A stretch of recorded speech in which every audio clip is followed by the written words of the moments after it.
Thanks for coming. A couple comments. Oh, did I have the champions? Did I grab the champions? I did not. That's all right. Don't worry about it. I want to thank our students and fans. And we finished, I'm not sure when the last time we've done this. Maybe it's recently. I'm not aware. That's something Jerry would know. But we finished the year number one in student attendance. When people say it's declining, not at Ohio State, and we're very grateful to our students. And it's a student-run program, so we do a lot of things in the off-season to make sure we never not appreciate that. I noticed this 13 years ago or whenever I first had the opportunity to be a head coach, that you're always talking about boosters and talking about maybe corporate sponsorship and all that. The people that you forget are the students, and so we don't do that here. With Gene Smith and our administration and our players and coaches, we try to do as much as we can. Every year we do a multitude of things with our student body. One's the practice, one's the community service, and then we always do that quick cows, and that's for the student body. And so the minute you quit being appreciative of the students, you lose them, and we don't want to lose them. So we're very grateful to them. Second is the fans. We led the country in total attendance, over 106,000 people in that wonderful stadium, and very appreciative of that, because once again, I hear about people losing fans, and we don't do that here. We try to do the best we can to show appreciation for them. Also, a group of seniors. We have a saying around here, respect's not given, it's earned. And these seniors that we say goodbye to, even though they still have more games, came in as freshmen and lost 7 games as a freshman. Had a losing record. Excuse me, did we have 6 and 7, right? 6 and 7 losing record. Had a bowl game taken away from them when they had really nothing to do with anything. And they come back, and here's what they've earned. 3 division championships, won 35 of the last 38 games they've played. 24 straight wins, longest in Ohio State history. 3 straight years without losing a conference game, first time ever in the Big Ten. And the second win in this group of players in college football right now in the last 3 years. So the challenge I have for them, and the challenge around here, is now go finish the job. The one thing you notice I did not mention in there was a championship, and that's an opportunity to get it done this week. So it's championship week here at Ohio State, and exciting times. Also about JT, talked to him last night. He should be over here some point today. Had surgery. It went well. He had a very similar injury to Evan Spencer that he had in the bowl game last year, and obviously Evans recovered without any issues whatsoever, and so they're anticipating the same with JT. We love JT. I personally have an incredible amount of respect for him, as our entire team and Buckeye Nation does, because of who he is. And the more you'll get to know him the next several years, he's just a wonderful young man that is an incredible leader, works extremely hard at his trade. He is a Heisman candidate too, and he should be invited to New York. And if he's not, then there's something wrong. He has Heisman statistics. I did a little research on that. Obviously, I got asked that question several weeks ago, and I didn't know. But he's got very excellent statistics, and he's a leader of one of the top 5 teams in America. So I hope that that young man is invited to New York, and he should be. We're facing an excellent team. Gary Anderson's a dear friend of mine, great football coach. We worked together at Utah, and what he's done, they lost their front 7 on defense. I just had a meeting, went through it with our staff, and to come back and lead the country. I think they're leading the country. They're top 10 in off pass defense and rush defense. Very, very good players, but extremely well coached. And obviously we understand that there's also another Heisman guy going to be on the field, Gordon, who is, well, Gary tells me the best thing about him, he's a wonderful young man too. So that's good for college football. And we're honored to represent the East in Indianapolis and do the best we can to bring Ohio State another championship. So I'll answer any questions for you. Front row, Todd. Urban, what's the last 24 hours like? I'm sure there's not a chapter or coaching manual to turn to deal with what you've had to deal with in the last 24 or 48 hours. How do you cope with it, manage it, coach through it? Yeah, it's been a tough week. Shelley and I were talking about last night. Last week we were told Noah Spence, which I don't agree with, by the way, was because of performance-enhancing drugs, just had his career taken away. It wasn't performance-enhancing drugs.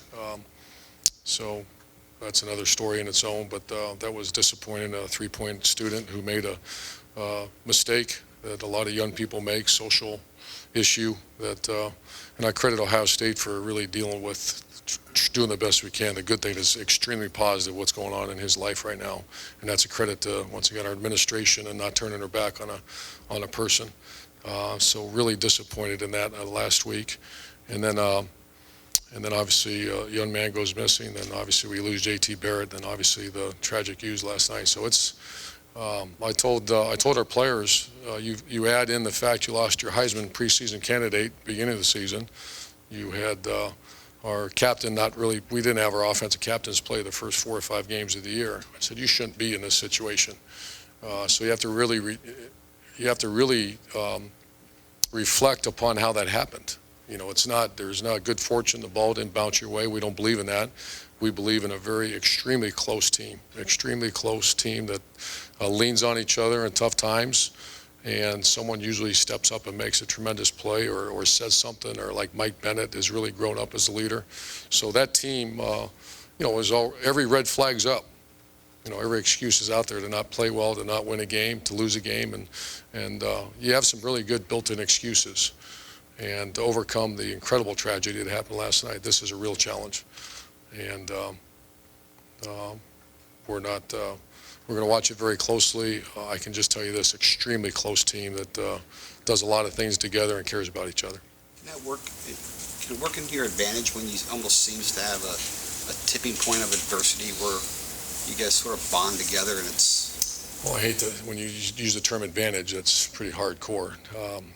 I don't know that. I mean, this is life lessons, and this is so much deeper than lining up on a football field. But to answer your question, you know, adversity at times, if it's a real close group, it sometimes brings them closer together. If that was you're asking. Yeah. Second row, Bill. Kind of my question, but I guess there are two ways to look at this. You waited all year to get back to this point with unfinished business from last year, and yet now you've got all this stuff, I mean real stuff, that you're dealing with. Is there a sense that, okay, all this is against us, and let's go show the world?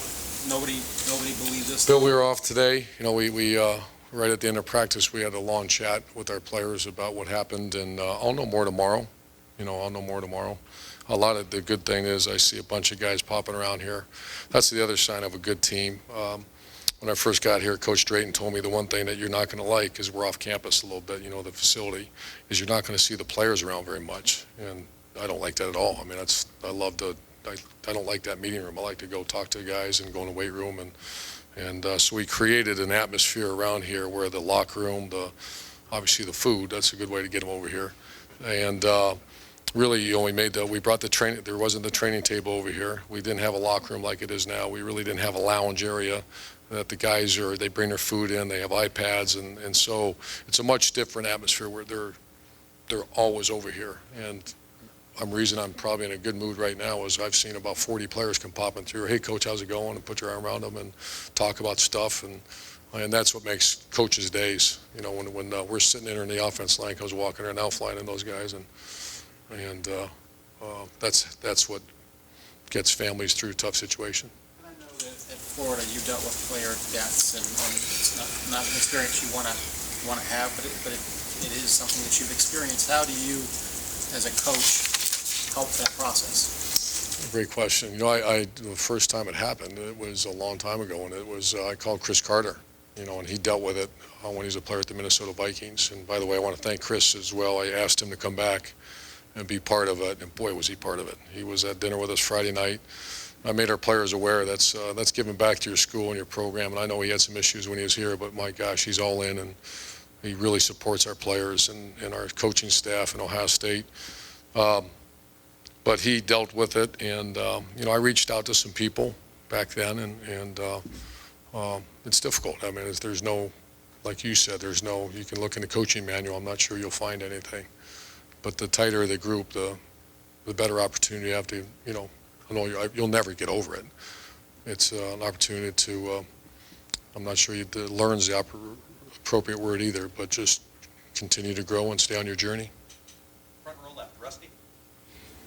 Urban, you said last week that even though your mom told you you were good, you couldn't be a part of the Ohio State-Michigan rivalry. I'm just wondering, you were a walk-on in Cincinnati. What was it like being a walk-on there, and what's it like being a walk-on now in major college football? No, it was much different. Now, the NCAA, one of the great things they did is everyone eats. And one of the hardest things when I was a coach, where, we're having a team meeting room, and right here, maybe you're a couple scholarship guys, and that guy's a walk-on. He's playing a lot more than you, but he can't eat after practice. And, every dollar counts with these young guys. And so, I have two guys, Joe Berger and Craig Fader. They're as important as any scholarship player on his team.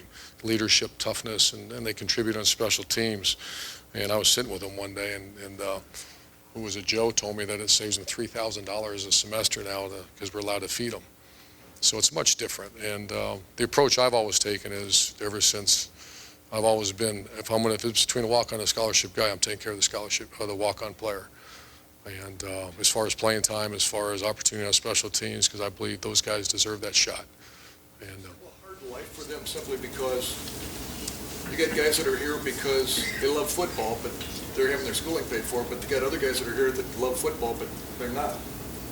Well, it challenges you. I think my experience is the opposite. Those kids love every second of it. They want to do it. To say every scholarship, there's some scholarship guys in this program, they don't like it. They don't like it at all. They're doing it because they get their school paid for. And you try to not have too many of those, or you're going to lose a bunch of games. But the walk-on guy, that they don't like it, they're not playing. And I look at a guy like Chris Rock. Chris Rock does not have to do this. Chris Rock does this because he loves his teammate and loves Ohio State. And to see him go through senior tackle with his mom there and his dad, and that's why we do what we do. I know you said you didn't know Costa, but did you get any sense for how he I know handled this? I know him. He loved it.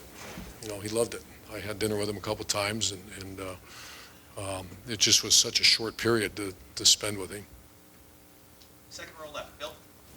In the spread, do you have any sort of a number you'd like to see your quarterback limited to in rushes, or is that determined by what the defense does? It's determined by how the game's going. The one thing that obviously the spread, and that conversation comes up every year, and that's something that we like to limit. I think JT in Braxton, and I'm trying to think from Alex Smith to Chris Leak to Tebow. Each guy carried it a different amount of times. And a lot of times, like the scramble for a touchdown, I think that's what makes a great quarterback. Those are the Steve Youngs of the world, and that keeps drives alive. And the scramble is something that changes the game of football, if you have a guy that can move back there. The direct runs, we limit those. Those aren't called very often. And then there's three ways quarterbacks run the ball, and not just in pro-style offenses. That's almost all scramble. Sometimes they'll run a Q draw. So you have scramble, direct run, which is a Q draw, Q power, Q zone, which we've done before. And then the other one's a read component, where a defensive player gives you the read to pull the ball and run with it. And so to answer your question, there is in our own mind, but a lot of time that during the course of the game, that changes because the defense can play it however they want to play it. Does that make sense about the three? Front row middle, Dave. Coach, you're not an underdog very often. Is there any psychological edge there? I remember you talking about that in the 06 National Championship game, how you kind of use that with your players to kind of psych them up for the game. Are we underdog for this game? What's that? We're underdogs. 4 points. Yeah, 4 points, yeah. I didn't know that. Will you play that up with your guys? Is there any psychological edge? I know you have a... We'll see. I'm going to see, evaluate how we show up Tuesday. I haven't seen, we didn't really discuss this one yesterday. It's just got some things going with them on a Sunday, but we'll see. We'll see what we have to do. I think our players, once they get today, that's their big day of loading their iPads with the videotape. They're going to, because we haven't watched them much. We haven't played them since last year, and then that was really the first time for the last 10 hours yesterday and today. This is the first time I've been watching them. Stephen Collier, real quick. I know you said you're going to have a discussion with the staff last night. If something does happen with Cardale, something does happen with Jalen, would you burn the red shirt with Stephen, or? Hasn't been determined yet. Jalen's in that mix as well. Jalen Marshall. Front row right, Austin. I asked Coach Urban after the game about the difference between reps for starter and backup. So there's some periods where JT would have got 5 reps and Cardell would get 3 against the scout team. That doesn't seem like a big gap, but against maybe 5 reps, what's the difference when you try and manage the starter and backup to get them action in practice? That's scout work, and then at the end of practice is the most important work, and that's ones, twos, ones we call it. So the one offense will go against like the pros practice because they don't have scout squads. So you take the second team defense, and they'll card up what the opponent's going to play. The starting quarterback gets all those, and then the 2 quarterback will go run the offense of the next one. So during practice they get, probably, like you said, 5 to 3, 5 to 4, probably 5 to 3 reps. But those are scout team reps. The big ones at the end of practice, and those are usually 15, 16 reps. It's all the first team quarterbacks. That's where it changes drastically at the end of practice. Is there still value for Cardell having had a lot of those maybe Sure. first team reps this spring, or even the ones throughout A lot the of season? value. Yeah. Cardell. It's going to be his first start. Obviously, a really good environment against a great top defense. But it's not like he's not taking snaps with the one offense or understands the concepts. So he has very good understanding. Last couple of questions. Far left, Matt. One of the things in JT's development this year that you brought up, besides what we see on the field, has been his preparation and leadership. Is that an intangible that, how big of a deal is that, forgetting the athletic ability, and where is Cardale on that scale, I guess? Well, we're going to find out. Obviously not as detailed as, he's pretty good though. You have to ask a probably good question for Tom, Coach Herman, and it will be, and it started last night, so. We expect our quarterbacks to prepare a certain way. Now, what he does on his own, that's where JT was very unique and the ultimate grinder as far as, the preparation. And, you hear stories throughout, college football history and pro football history about these just guys that are gym rats or, and that's JT was. Is Cardell that type? I'll let you know. That'd be a great bonus for all of us. But he'll certainly put in a lot of time getting ready to go. Do you have those leadership qualities, or can you not tell? He hasn't been in that situation yet. He did in the spring. He actually did a good job, and he was our backup, which he ran with the ones in the spring. And last question, Tim. Yeah, Urban, a couple questions. Number one, you guys have been your programs have been sort of impugned. Did you say last couple questions or last question? Yeah, last couple. Last 10 questions. I'm going to monitor some people around here. You've kind of impugned a little bit about the text message that Costa supposedly sent to his mom, reportedly sent to his mom before he disappeared and stuff about dealing with concussions, etc. Are you confident? How confident are you in the way he was dealt with here from the standpoint of I was protocol? told not to address anything, right? I can say this. I know that. This is the best group of medical people I've ever been around, and I don't know that. And the way they handle their business and the attention to detail. The other thing, Cardale, do you limit runs now that you're sitting here with him and a redshirt guy as the backup quarterback? How do you kind of approach that? Being Great careful, question. but also going. We've had a mini conversation about that already. That will be continued throughout the week. We have to win this game. We're not saving them for next week, the week after. We're not saving anything. This is a big opportunity to win a Big Ten championship. So we're still in the course of working that through, Tim. But that is that's certainly going to be discussed daily, and then as we get to Friday, and the game plan's in stone. And even during the course of the game, I'll watch that very closely. Coach, thank you very much. Thanks, guys.